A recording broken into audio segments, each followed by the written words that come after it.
This time, we look at 5 aviation companies who also produce motorcycles.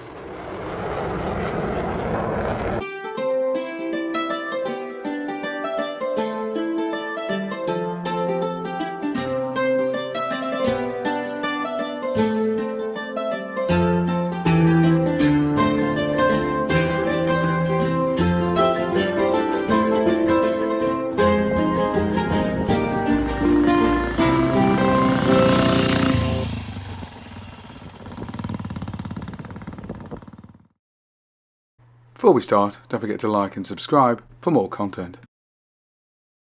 Over the years, many aviation companies have dabbled in the field of motorcycles. Even the mighty British Avro company had a go. Although their motorbike, they actually referred to it as a two-wheel car, so I'm going to exclude them and only refer to companies who specifically listed their products as motorcycles. Subwoof ABC. Founded by Tommy Subwoof, the Subwoof Company was one of the largest companies producing aircraft for the Royal Flying Corps in the First World War. But like so many with the war over, Tommy Subwoof cast around for new ideas to keep his factory busy.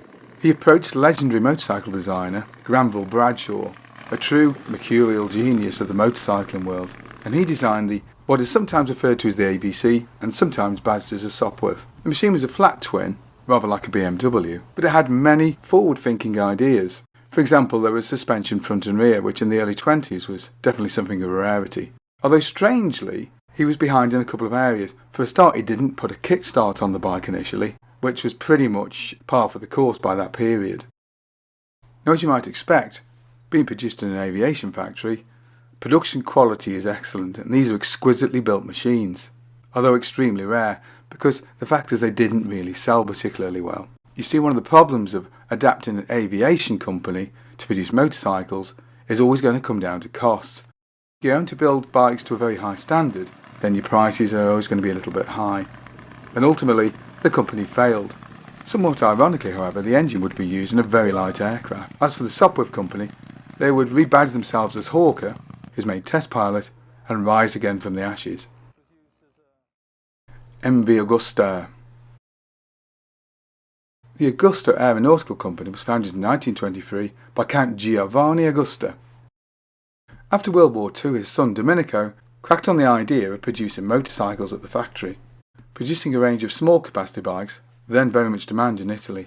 To publicise the brand, the Count decided to take the company racing, and they would go on to become the most successful Grand Prix racing team of all time, winning championships with such legendary racers as John Surtees, Mike Hailwood, and of course Giacomo Agostini.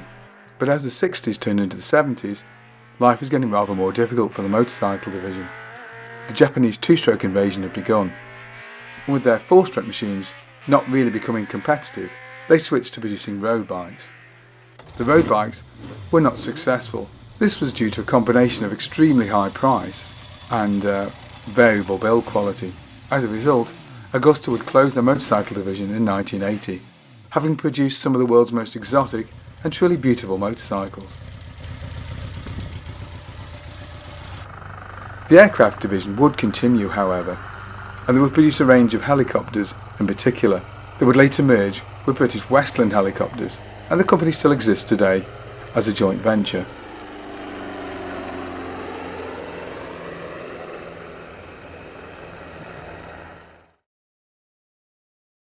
Airmaki.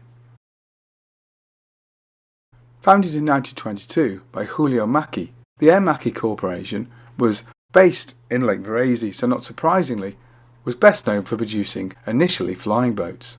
But the company would go on to produce a range of successful aircraft for the Italian Air Force during World War II. Like their compatriots Augusta, Airmaki would produce lightweight machines during the 1950s in an effort to keep the lights on. In 1952 they started production of lightweight 125 and 150 two-stroke machines, but they're best known for their horizontal four-strokes, production of which started in 1957. Airmaki, however, would soon realise that their horizontal four-stroke single was extremely effective in road racing. The Grand Prix success of the machines caught the eye of Harley-Davidson over in America, and they purchased a 50% stake in the company in 1960. As a result, many of their machines were sold in the States with Harley-Davidson badges, or sometimes badged as Airmaki Harley-Davidson or Harley-Davidson Airmaki. Either way, this was a reasonably successful project, and in 1974 Harley-Davidson became the whole owner of Airmaki's motorcycle division. In racing, with their four-stroke engines becoming increasingly obsolete, the company developed a range of two-strokes of single and twin-cylinder layout. These would be very effective and actually would provide Harley-Davidson with Grand Prix World Championship success in the mid-70s. However, in 1981, Harley-Davidson would sell the company to the Castiglione brothers, who would rebadge the machines as Cagiva. Airmaki's aircraft division would continue, however, and they produce a range of jet trainers to this day. They also played a major role in the development of the Eurofighter Typhoon.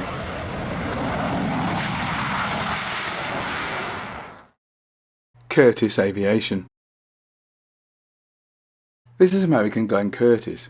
Curtiss was a successful bicycle racer and manufacturer. Naturally, he would move on to motorcycle production and would produce a range of machines of extraordinary prowess in a small shed at the back of his shop. In 1903, riding one of his own machines, he would set a speed record of 64 miles an hour. But much more impressive achievements were on the way, because in 1907, he built a V8 4.4 litre motorcycle. He would use this bike to set a world speed record of 136 miles an hour. This was so fast that it made him the quickest man on Earth. That includes aircraft, a record he would hold until 1911. This of course brought him to the attention of aeronautical engineers, who invited him to build engines for them. Curtiss became obsessed with aviation and would design his own machines. One of his most successful was the Curtiss Jenny, and this was a popular sales machine as a trainer during the First World War. Now Glenn Curtiss would pass away in 1930, but the company would continue, and during World War II produced the Hawk series of aircraft. The best known of these are the War Hawk and the Kitty Hawk. Both these aircraft would prove very effective both for the US Air Force and for other air forces around the world, particularly during the early part of World War II. Martinsyde. Martinsyde was founded in 1908 by H.P. Martin and George Handyside. The company initially specialised in monoplanes, but during the First World War would produce a range of biplanes of their own and others' design. The company had sheds at Brooklyn, but also a manufacturing facility at Woking. Wanting to diversify post-war, in 1919 they purchased the rights to a range of engines of V-twin and single-cylinder design that had been developed by engineer H. Newman. Like their compatriot Subwoof, their machines were of high quality, but unfortunately fire would destroy the factory in Woking in 1922 and the company would go into receivership. Kawasaki. Kawasaki was established as a shipbuilding company in 1878. During World War II, it would produce large numbers of aircraft for the Japanese Imperial Air Force. In fact, they continue to produce aircraft to this day, often military transports and of other services too, as well as a range of civilian aircraft. In 1960, they bought into the Mogura Company. These produced a range of machines based on BSA's A7. In 1963, they would take over the company completely and would now produce the W650 badged as a Kawasaki. Alongside this, they began to develop a range of small two-strokes also. Two-stroke development would really kick up a notch with the introduction of the Mach 2. This was a 500cc three-cylinder two-stroke which they brought out in 1969. The engine massively outperformed the chassis, which gave the bike a fearsome reputation. Although they would continue to develop increasingly larger two-stroke designs, they knew that they needed a four-stroke to replace the W650, and this would come in the form of the Z1. This was a 900cc double overhead cam, four-stroke, four-cylinder machine. The Z1 was an absolute legend in the 1970s and changed the game completely, and would set a trend for Kawasaki's that are right on the edge of performance.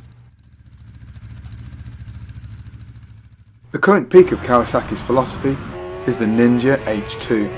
This is an incredible supercharged four-stroke, four-cylinder machine that's designed specifically just to go very, very fast. The machine is of course a technical tour de force, but of course what we as motorcyclists like about it best is that it will absolutely annihilate a Bugatti Veyron off the lights.